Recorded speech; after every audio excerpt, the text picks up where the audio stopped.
Hello friends 2024 group 1 question பேங்க்கில் maths பார்த்துட்ருக்கோங்க. Already LCM ஹெச்சிஎஃப்பில் பார்த்தீங்கன்னா 5 some பார்த்துருக்கோம். 5மே ஈஸியாக தான் இருந்துச்சு. இன்றைக்கி அளவியலேருந்து மட்டுமே 3 கொஷின் கேட்டிருக்காங்க. ஸோ இது கண்டிப்பாக பார்த்துக்கோங்க, ரொம்ப யூஸ்ஃபுல்லாக இருக்கும். வாங்க பார்த்தலாம் சம. வட்டத்தின் ஆரம் 1 சென்டிமீட்டர் அதிகரிக்கும் போது வட்டத்தின் பரப்பளவு 66 சதுர சென்டிமீட்டர் அதிகரிக்கிறது. புதிய வட்டத்தின் பரப்பளவு காண்க. ஆக்சுவலி நம்ம வட்டத்தோட பரப்பளவு அப்படிங்கும்போது அதோட ஃபார்முலா என்னன்னா πr² தாங்க. சரிங்களா? இப்போ ஒரு வட்டம்னு இருக்குன்னா அதோட ஆரம் பார்த்திங்கன்னா இதுதான். சரிங்களா? ஃபுல்லாக போட்டால் நம்ம விட்டம், இந்த பாதியிலேருந்து இப்போ டாட் வச்சு போடுறோம் இல்லையா, இதுதான் ஆரம். இது வந்து என்ன சொல்கிறாங்க, 1 சென்டிமீட்டர் அதிகரிக்குதுன்னு சொல்கிறாங்க. அதிகரிக்கும் போது நமக்கு 66ன்னு கிடைக்கிது இல்லையா? ஸோ நமக்கு புதிய வட்டத்தோட பரப்பளவு கேட்குறாங்க. அப்போ பரப்பளவு வேணும்னாலே நமக்கு என்ன வேணுங்க, ஆரோட வேல்யூ வேணும் இல்லையா? ஸோ இப்போ நம்ம என்ன பண்ண போகிறோம்னா ஆரோட வேல்யூ ஃபஸ்ட்டு கண்டுபிடிச்சி அதுக்கு பரப்பளவு எடுத்து போட்டால் ஆன்சர் வந்துடுங்க. சரிங்களா? அவ்வளோதான். இங்கே பாருங்கள், பை r+1, அதாவது புதுசாக ஒரு சென்டிமீட்டர் அதிகரிக்குது இல்லையா, அது r+1 whole squared minus πr² equal to 66. இங்கே கொடுத்துருக்காங்க இல்லையா, இந்த 66. இப்போது பைங்கிறது காமனாக இருக்கிறனால அதை வெளியே எடுத்து போட்டு மீதி வேல்யூவெல்லாம் ப்ராக்கெட்டுக்குள்ளே போட்டிருக்கேன். இந்த பைங்கிறது வேல்யூ என்னங்க, 22/7ன்னு வருமா? அது ஈக்குவலுக்கு இந்த சைடு போகும்போது என்ன ஆகுங்க, 7/22ன்னு மாறும். அதாவது தலைகீழாக மாறும். சரிங்களா? இந்த 22வை 3ஆல் மல்டிப்ளை பண்ணும்போது தான் நமக்கு 66 வரும். அதனால் 66 22ஆல் நம்ம கேன்சல் பண்ணும்போது இங்கே 3 வந்துருச்சு. சரிங்களா? 3 × 7 நமக்கு 21 வரும். ஸோ ஈக்குவலுக்கு இந்த பக்கம் பார்த்திங்கன்னா நமக்கு 21 வந்துருச்சு. அடுத்து இங்கே பாருங்கள், இங்கே r+1 ஹோல் ஸ்கொயர் இருக்கா, இது வந்து a+b a+b ஹோல் ஸ்கொயருங்கிற ஃபார்மேட்டில் இருக்கா. இதோட ஃபார்முலா என்னங்க, a² + b² + 2ab.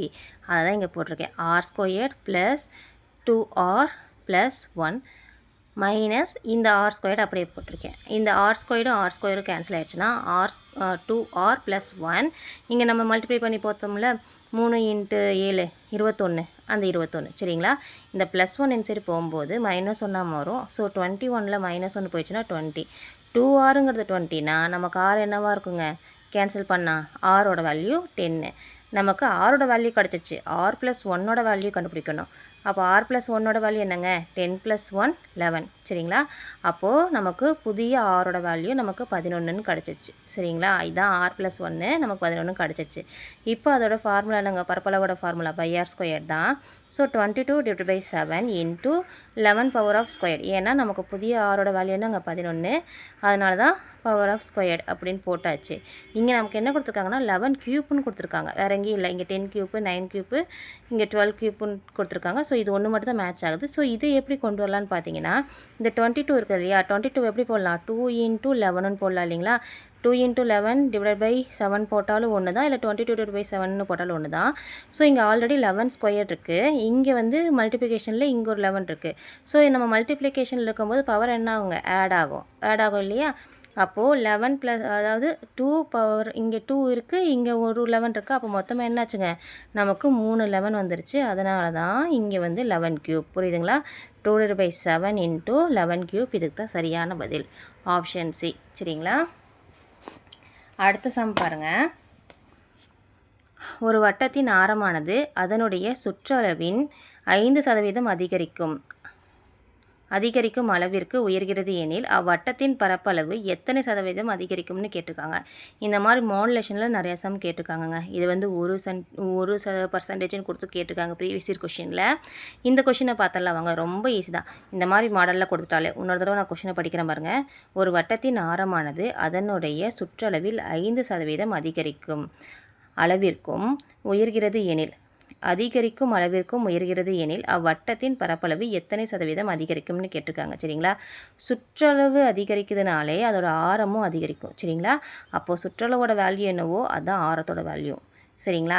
இப்போ இதுக்கு இப்படி கொடுத்தாலே இதோட ஃபார்மேட் என்னென்னு அப்படின்னா x + y + x × y / 100. இங்கே எக்ஸுங்கிறது ஒன்றும் இல்லைங்க, 5 தான். ஒய்யோட வேல்யூ 5 தான். சரிங்களா? அப்போது 5 + 5 + 5 × 5 / 100. 5 × 5 என்னங்க, 25/100.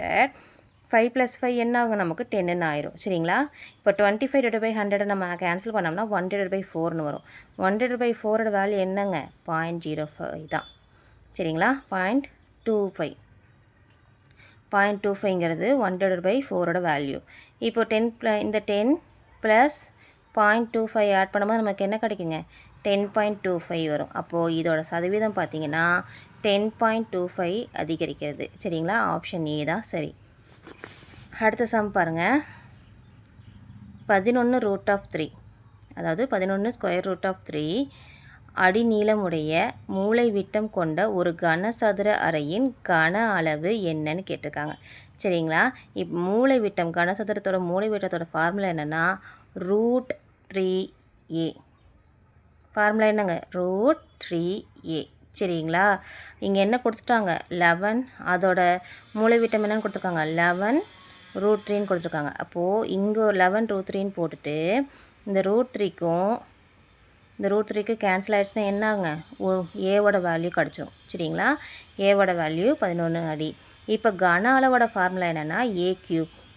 சரிங்களா? நமக்கு ஏவோட வேல்யூ என்னென்னு கிடச்சிது 11 கிடச்சிது இல்லையா?